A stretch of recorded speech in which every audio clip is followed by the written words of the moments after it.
Слушай, Алсу, ну нет худа без добра, да, есть у коронавируса, как это ни странно звучит, и позитивные моменты. Наконец-то начали дезинфицировать автобусы, остановки общественного транспорта, мыть подъезды. Да, наконец-то мы до дыр рулит, и сейчас совершенно другое отношение к гигиене. Дезинфекция автобусов от коронавируса не спасет. Уже много раз врачи об этом говорили. Вот руки надо мыть, есть разные мнения. Лицо не трогать. На самом деле это риторический вопрос. А что без коронавируса автобусы помыть нельзя было? Слушай, ну коронавирус коронавирусом, но жизнь-то продолжается. Я тебе скажу банальную вещь, но вслед за зимой приходит весна, и город надо все равно приводить в санитарный порядок. Да-да, кто его будет приводить в санитарный порядок? На субботники как мы будем выходить? У каждого свое место, что ли, будет? Насчет субботников действительно вопрос такой интересный, потому что как их проводить, если больше 3 нельзя собираться, да? Но как раз давай этот вопрос сегодня обсудим с нашими гостями, которых мы пригласили в студию именно по этой теме. Кстати, гости подошли.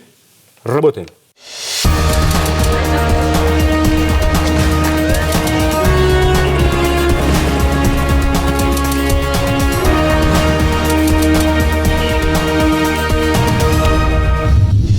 Коммунальные службы работают в усиленном режиме. На что жалуются?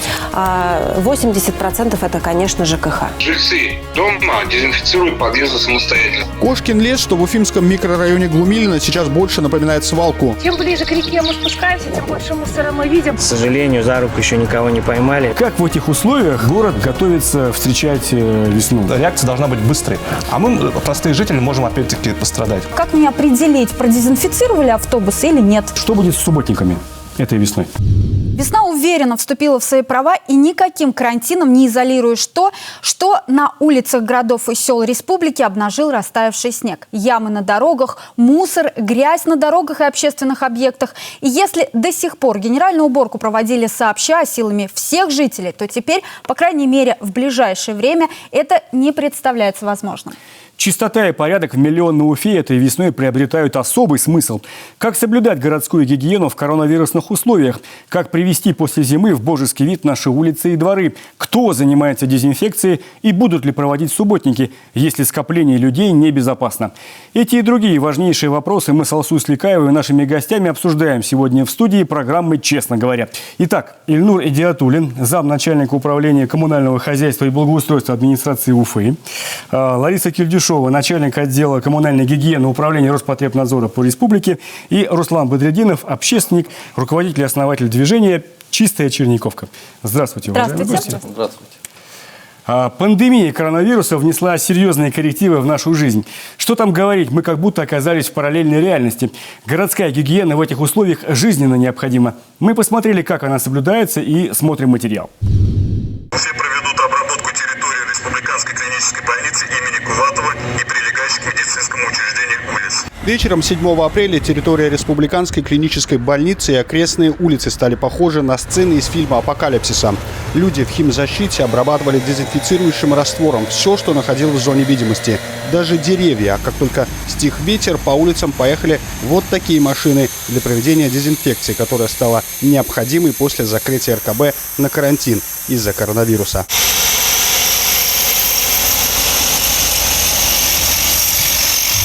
У коммунальщиков сейчас горячая пора. Городские улицы уже несколько дней обрабатывают специальным раствором. Не пропуская ни сантиметра, работники тщательно дезинфицируют и остановки. По округе разносится запах хлорки. По словам специалистов, такой раствор для людей безопасен, а вот для вирусов губителен. Стоит отметить, что дезинфицирующий состав безопасен для окружающей среды и здоровья людей и животных. Он эффективно борется с вирусами, с бактериями и применим в городских условиях. Сейчас в башкирской столице дезинфекционной обработкой занимаются 37 специальных автомобилей. Всего же в городе 79 поливомоечных машин. При необходимости все они могут быть переоборудованы под задачи дезинфекции. На сегодняшний день мы обработали практически более 60 остановок. А вообще в день, я говорю, более 100 остановок. Это ежедневно повторяется. Санобработке в дни карантина подлежат и подъезды жилых домов, но некоторые управляющие компании не торопятся выполнять эту работу, и жителям самим приходится выходить с тряпками и хлоркой на лестничные марши. У нас дом по улице Менделеева обслуживается у ЖКХ Советского района. И вот у ЖКХ Советского района там не то что дезинфекцию, а полы мыло 2 месяца тому назад. И с учетом этого у нас дом дезинфицирует подъезды. Жильцы дома дезинфицируют подъезды самостоятельно. Подъезды, лифты. Вот, мне пришлось для этого привести хлорную известь. Я эту хлорную известь развожу до нужной концентрации, ну и раздаю. Обрабатывают специальным раствором и магазины, а в некоторых торговых точках нанесли разметку для того, чтобы покупатели соблюдали дистанцию. Покупателям об этом говорите? Конечно. А что говорите? Соблюдайте дистанцию. Зачем? Как зачем? Меры предосторожности, чтобы не болели. По нашим наблюдениям, торговые точки соблюдают санитарные требования и правила. Что касается покупателей, то и они относятся к мерам безопасности с пониманием. Уважаемые гости, пандемия коронавируса внесла действительно серьезные изменения во все аспекты нашей жизни. А как в этих условиях город готовится встречать весну? Как приводится в санитарный порядок наши улицы и дворы? У нас на сегодняшний день коммунальные службы работают в усиленном режиме, за исключением, конечно же, то есть возрастной критерий, то есть кому за 65, эти люди, соответственно, они на карантине. А все остальное, то есть в полном составе, так скажем, команда коммунальных служб, она работает круглосуточно. Скажите, Лариса, вот мы видели в материале, процесс дезинфекции остановок общественного транспорта. Вот если бы не коронавирус и вся эта ситуация, это бы все производилось в обычных условиях? В обычных условиях это может производиться, это не помешает, а в условиях пандемии по коронавирусной инфекции это даже необходимо. Что это дает? Ведь вот некоторые врачи уверены в том, что дезинфекция в автобусе не спасает от коронавируса.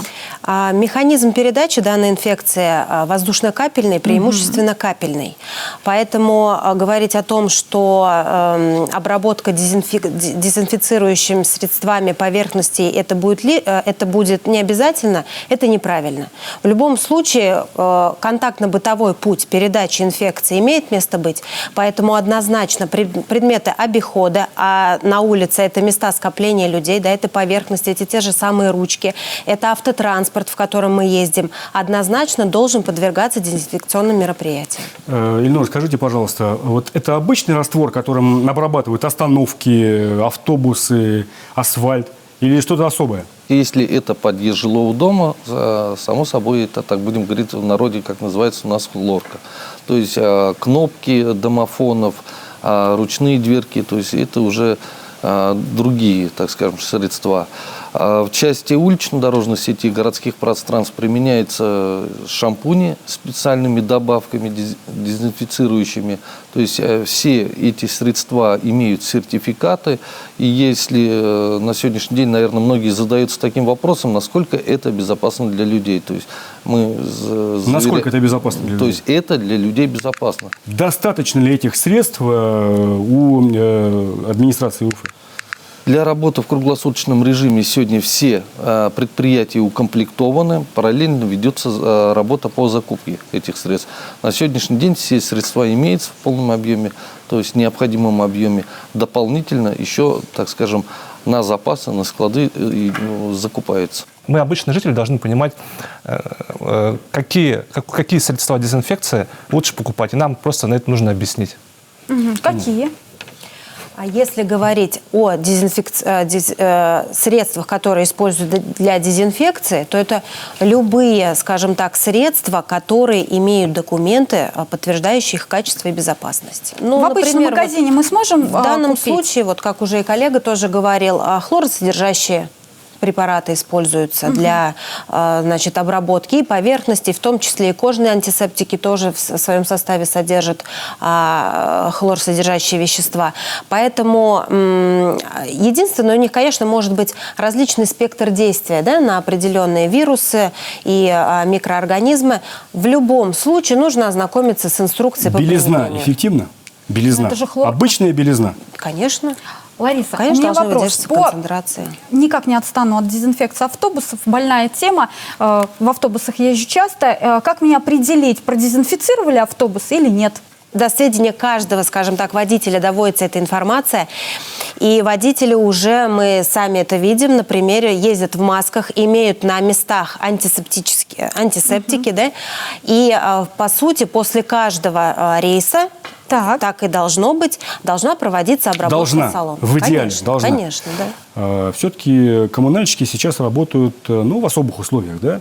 Во-первых, как соблюдаются меры безопасности, личной гигиены, и какие-то доплаты существуют? Вот, допустим, как, к примеру, к врачам, да? Необходимо отметить, что должным образом отнеслись к ситуации, сложившейся, работники коммунальных служб.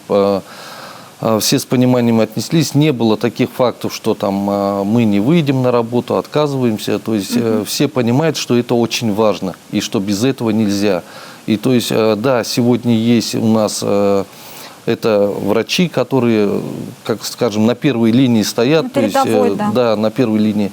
Но мы, четко коммунальные службы понимают также, что на них очень серьезная ответственность. То есть в случае, просто элементарно образования антисанитарии, то есть ситуация, она улучшаться не будет, она только будет ухудшаться. И от чистоты города очень много зависит. Ну вот вы как раз сказали, что отправили домой тех, кому за 60, я так понимаю, За 65, согласно за 65. рекомендациям Минздрава. Приходилось уговаривать, чтобы дома остались? Есть сегодня работники, которые говорят, когда же на работу. Спасибо, мы вернемся к разговору через несколько минут. Персональная ответственность в новой реальности также приобретает особый смысл. Кто отвечает за чистоту и порядок на конкретной территории, в конкретном дворе? Как найти того человека, с которого можно спросить, и главное, который может изменить ситуацию к лучшему? Смотрим подробности в нашем материале. Смотрите, вся тропинка просто усыпанная, не знаю, как сказать,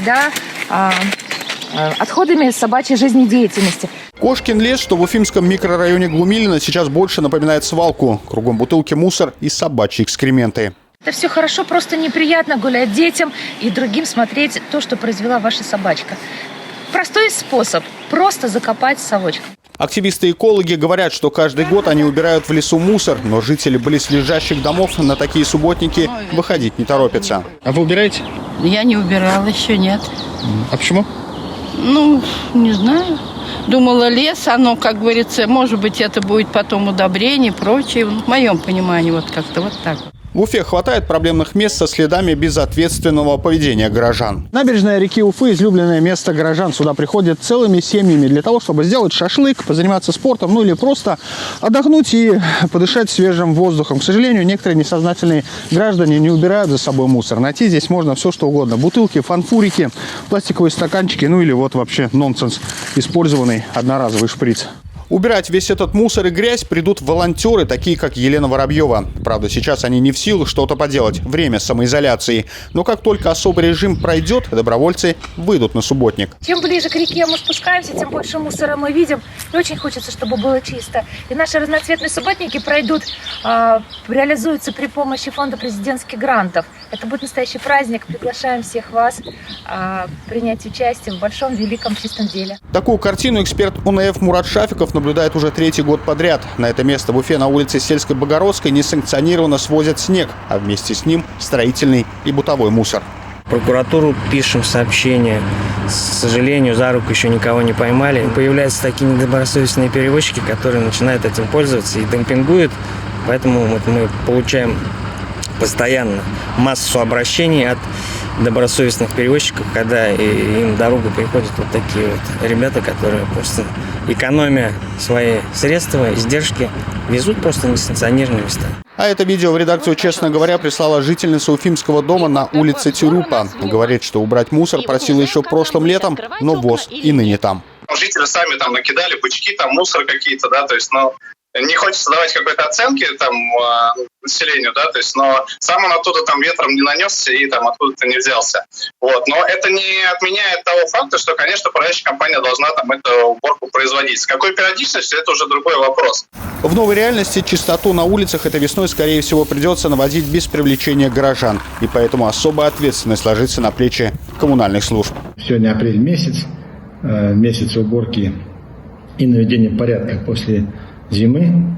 Население мы сегодня привлечь к данным работам не можем в силу режима самоизоляции и дни чистоты с привлечением коллективов предприятия и учреждения то же самое пока приостановлены.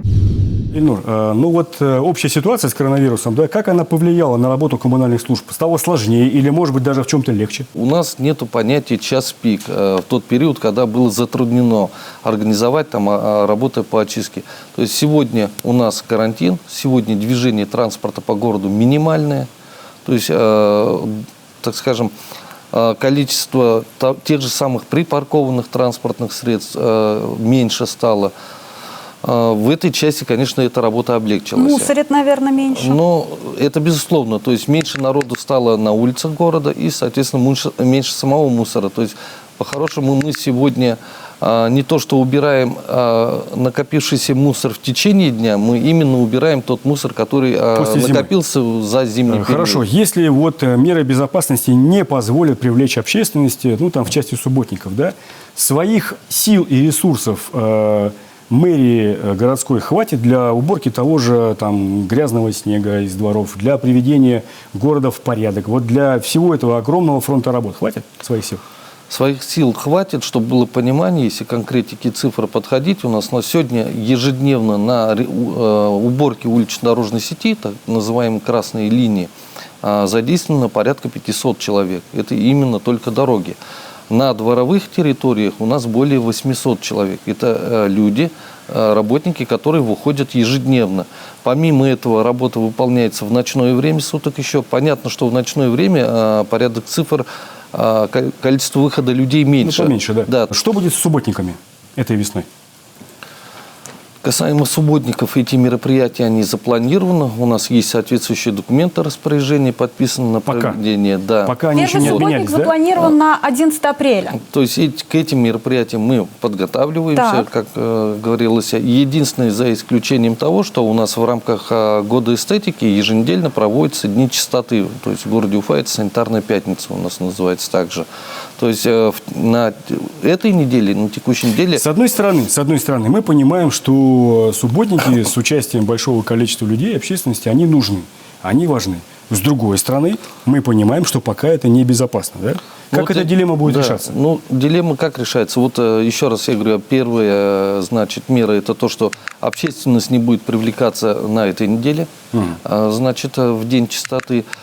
Субботник запланирован, то есть никаких отмен пока не было. Дальше, согласно рекомендации Минздрава, будет приниматься решение. Дальше посмотрим, да? Лариса, какие еще дополнительные мероприятия там проводятся вами по санитарному состоянию города, да, в связи вот с этой ситуацией общей сложившейся?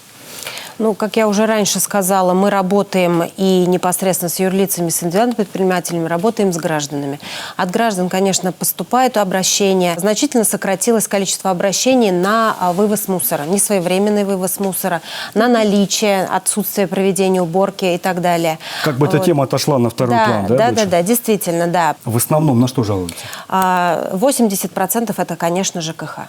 Это сфера жилищно-коммунальных услуг. Что именно? Это содержание мест общего пользования многоквартирных жилых домов, содержание непроведение вовремя уборок. Да. Очень важно сейчас. Не проведение дезинфекционных мероприятий, опять-таки, в местах общего пользования жилых домов. Да. Это не проведение санитарной очистки территории придомовой. Если управляющая компания реально не работает, или, условно говоря, какие-то сотрудники не отвечают своим функциям, само собой, Роспотребнадзор должен помогать. В первую очередь, реакция должна быть быстрой. Потому что если документ пока дойдет вот до одного человека, пока до директора управляющей компании, могут пройти недели, уже карантин закончится. А мы, простые жители, можем опять-таки пострадать. Кто-то может заболеть, кто-то даже может решить жизни, не дай бог. Да, такие обращения встречаются, и мы стараемся, скажем так, их отработать с управляющими компаниями достаточно в короткие сроки.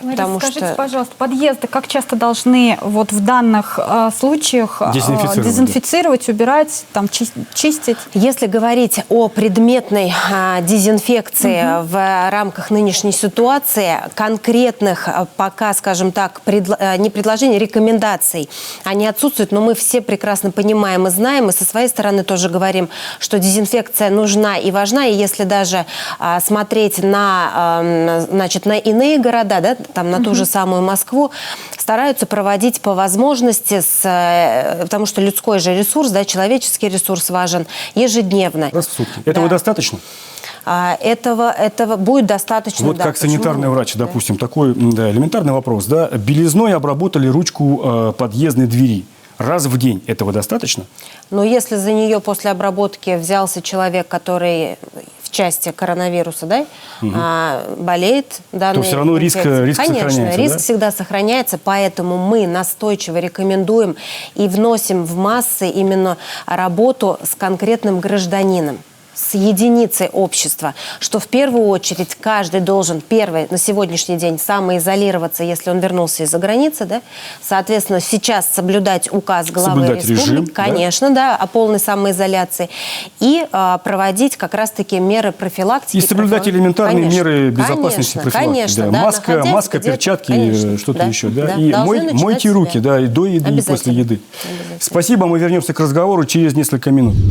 Руслан, мне кажется, что Эльнура Диатуллина, представитель города, чувствует себя как-то вот благодушно. Немного благодушно, да? Да, расслабленно. Расслабленно, потому что они вот на передовой, трудятся круглосуточно. Слушай, Алсу, они на самом деле на передовой, да, но это не отменяет того, что они должны делать, выполнять свою работу. Давай покажем ему ямы, которые мы сняли. Есть такая мысль, да, что коронавирус, как война, все спишет, да, давай вернем их на землю, вот к этим ямам дорожным, да, которые каждый год появляются на одних и тех же местах. Опустим их на землю. Давай покажем, поговорим об этом. Послушаем, что он скажет.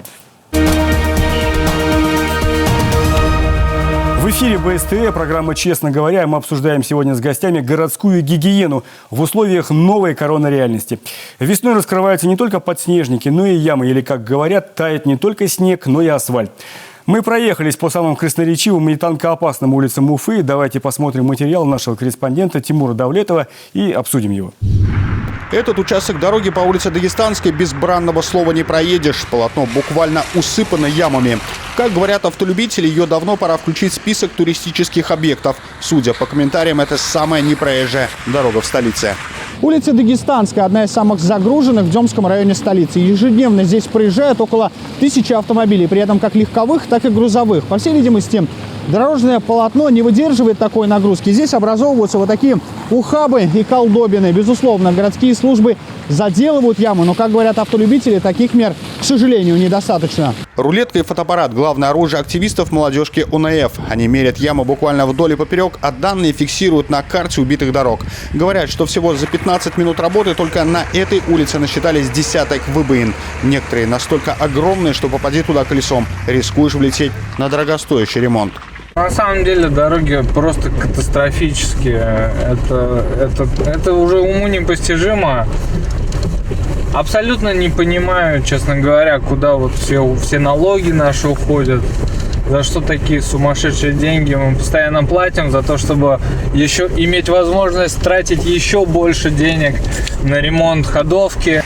Жалобы активистам поступают от жителей, тех, для кого эти дороги и строят. Вот, например, участок улицы 8 марта. Сейчас он больше напоминает поле после бомбежки. На квадратный метр с десяток ям. У меня за спиной, например, большое количество ям. Это одна из центральных улиц нашего города. Сегодня мы были еще на улице Дагестанской. Там дорога просто, ее, можно сказать, нет. Здесь установлены ограничители скорости движения 20 км в час. Установлены знаки о том, что лежат лежачие полицейские, но мне кажется, пора здесь вводить новый знак о том, что здесь есть ямы на дорогах, и потому что остальные эти знаки, они в принципе не нужны, потому что состояние дорог такое, что автомобили больше 5-6-10 км в час просто не смогут разогнаться и проехать. Между тем, коммунальщики уже вовсю латают ямы. Сначала выбоину режут фрезой и придают ей форму прямоугольника, затем равняют отбойным молотком, а после заливают асфальтобетонной смесью.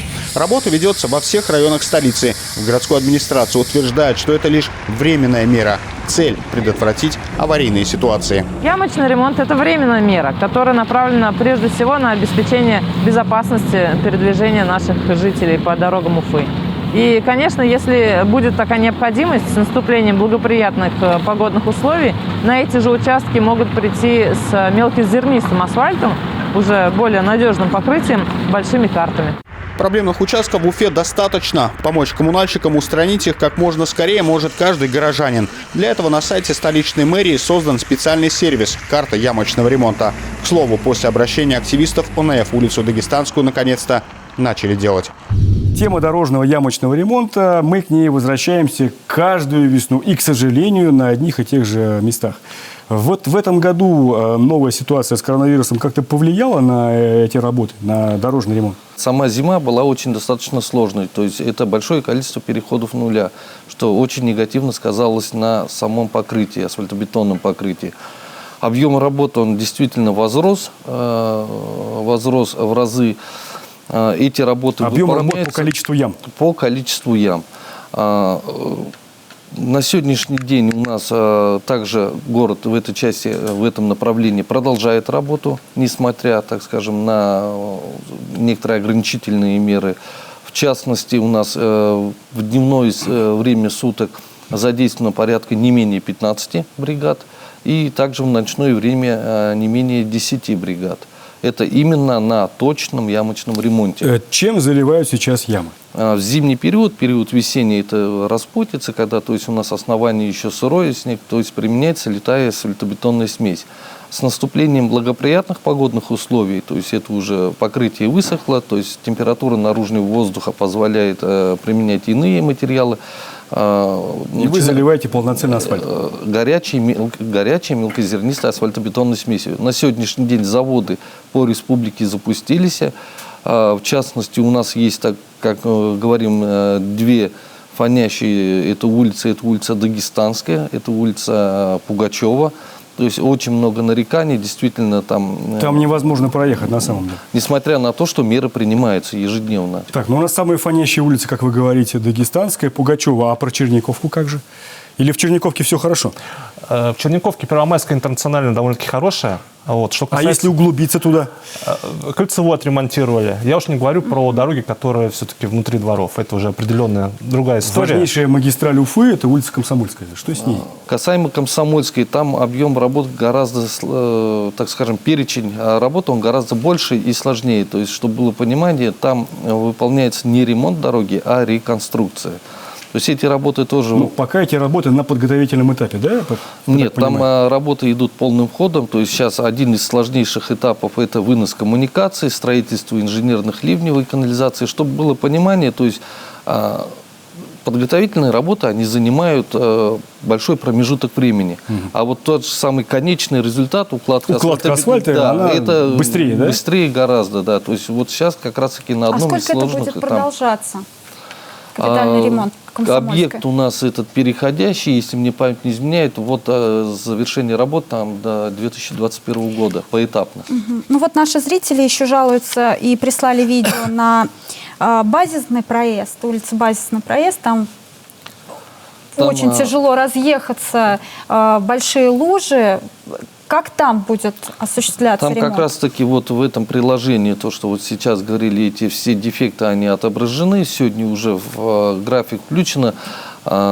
Сказать, что уже все выполнено, я пока, кажется, не осмелюсь, не увидя, но уже... давайте стоит, реально о вещах говорить. О реальных вещах, то есть это уже в графике работы есть, на данном участке меры будут приняты. Руслан, скажите, вот как общественник, да, что бы вы улучшили в мониторинге и ремонте этих ям дорожных? В первую очередь я бы порекомендовал все-таки смотреть социальные сеточки, в первую очередь ВКонтакте, Инстаграм, где... Почему? Потому что аудитория очень большая, больше, чем любое приложение, созданное специально для какой-то проблемы. Вы про приложение «Дорожный эксперт»? Да. Который начал там работать еще с прошлого года. Мы же не знаем трафик этого приложения. Вот, допустим, у нас в Башкирии есть группа БашДТП, там 400 с лишним тысяч подписчиков. Я сомневаюсь, что в данном приложении есть хотя бы 10 тысяч зарегистрированных пользователей, что вряд ли. Жители, горожане очень активно работают в этой карте. Они действительно обозначают эти, так скажем, ямы, недостатки, повреждения. Помимо этого у нас есть такое понятие оцифровка ям. То есть кто занимается? Это занимается сам муниципалитет. То есть в рамках муниципалитета есть разграничение зоны ответственности. Каждый в зоне своей ответственности сегодня идет и оцифровывает сам ямы. То есть он не ждет, пока обратится заявитель, житель кто-либо. То есть мы сами для себя понимаем, обозначаем фронт работ, сроки исполнения. Все сегодня сроки исполнения стоят, что запланировано к июню месяца эти работы завершить. Спасибо. Давайте еще посмотрим на один материал. Горзеленхоз города Уфы через сайт госзакупок провел несколько аукционов на сумму порядка 300 миллионов рублей. Эти средства будут потрачены на озеленение города. Что именно будет сделано на эти деньги? Давайте послушаем. В этом году на территории столицы республики планируется посадка значительного количества однолетних цветов. Общий объем посадки составит 2 миллиона 240 тысяч. Вот. Из них часть рассады мы выращиваем на территории непосредственно горзеленхоза. У нас здесь оранжереи, 3 теплицы. Мы увеличиваем ежегодно объем высаженных цветов, площади посадки и начинаем переходить в те районы, где ранее цветочный рассад не высаживался. Такие у нас, как вот Черниковка, как и Норс, улица Айская. То есть планов много, работы много, и все работы будут, соответственно, продолжены. Город будет красивым. Возвращаясь к разговору, да, действительно, жизнь продолжается. Никакой коронавирус, слава богу, на это повлиять не может. И весна, вот она уже пришла. Да? А весна, мы это понимаем, это и паводок. Да, и все связанное с этим, и очистка города после зимних этих перетурбаций. Роспотребнадзор какие мероприятия еще проводит в связи с этим? Мы согласовываем дополнительно для тех организаций, которые осуществляют водоснабжение, дополнительно согласовываем графики, по которому они проводят дополнительные исследования воды, качества воды, для того, чтобы осуществлять контроль. Говоря о паводке, мы готовим и органы местного самоуправления к тому, что необходимо вести учет затопленных, скажем так, выгребных ям. Это вопрос очень актуальный, и он постоянно, ежегодно на контроле. Город как готовится к паводку? Ну, на сегодняшний день все подготовительные мероприятия они проведены в полном объеме. Проведен смотр техники, значит, и средств. Это вопрос он на ежедневном контроле. То есть, вообще, какие прогнозы по уровню воды? Есть какие-то прогнозы? К сожалению, я не смогу сейчас дать эту информацию более достоверную. То есть у нас есть... Вы готовитесь к любому варианту событий, К любому варианту событий, то есть для принятия. То есть, на сегодняшний день, чтобы было понимание, то есть независимо от того, что введены опять-таки ограничения, то есть у нас введен режим, так скажем, изоляции граждан, все службы города, то есть все службы жизнедеятельности, они наготове 100%. А мы подготовили еще одно особое мнение жителей Уфы о санитарном состоянии города. Давайте посмотрим. Я считаю, что в условиях пандемии, которая охватила паническим настроением город, республику, страну, нам надо консолидироваться. Консолидироваться в масштабах своего дома, многоквартирного, деревни, сельского поселения.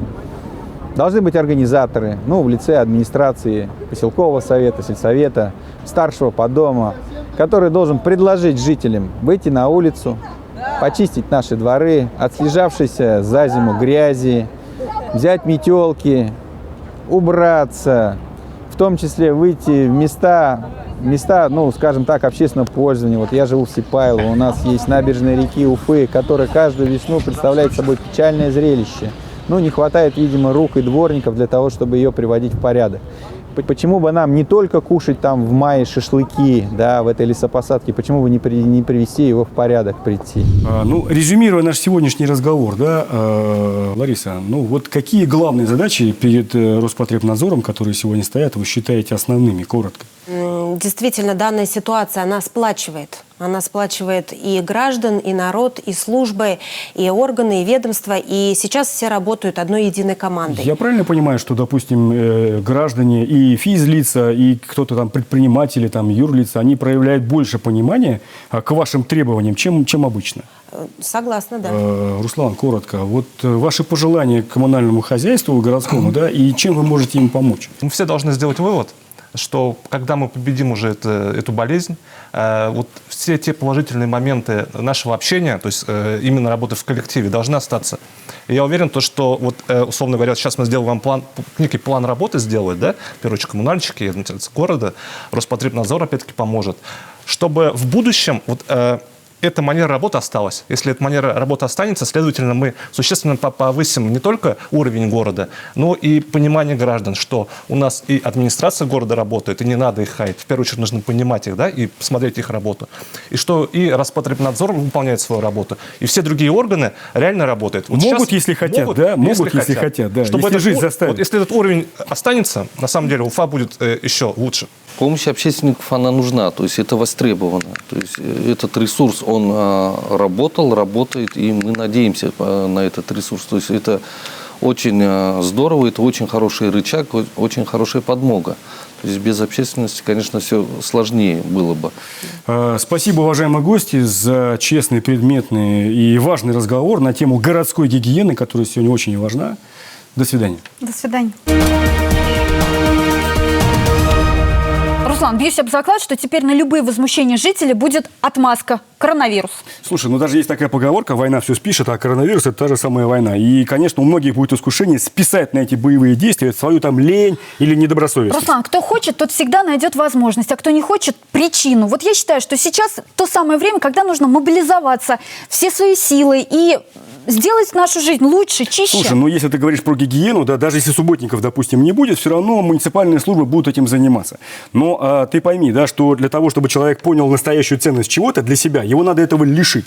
Вот сейчас наших людей лишили свободы передвижения, да, и я надеюсь, я очень надеюсь, что когда вся эта катавасия кончится, она кончится обязательно, они выйдут на улицу и лишний раз окурок на землю не бросят. Руслан, мне кажется, вот мой идеализм становится заразительным. Тебе слово. Честно говоря, весна пришла, весне дорогу. И даже могущественный коронавирус не в силах ничего с этим поделать. Жизнь продолжается. Надо пахать и сеять, надо печь хлеб и надо рожать, несмотря ни на что. Городская же гигиена в контексте боевых действий с коронавирусом приобретает особое значение. Уличный майдадыр, поливальников начальник и мочалок командир рулит. Ведь грязь и мусор не могут самоизолироваться, ими заниматься надо. До свидания. Берегите себя и своих близких. Смотрите, честно говоря, на канале БСТ и во всех соцсетях страны. А честные продукты в сети кулинарии «Пышка». «Пышка» – все всегда и для всех, как для себя и своего ребенка.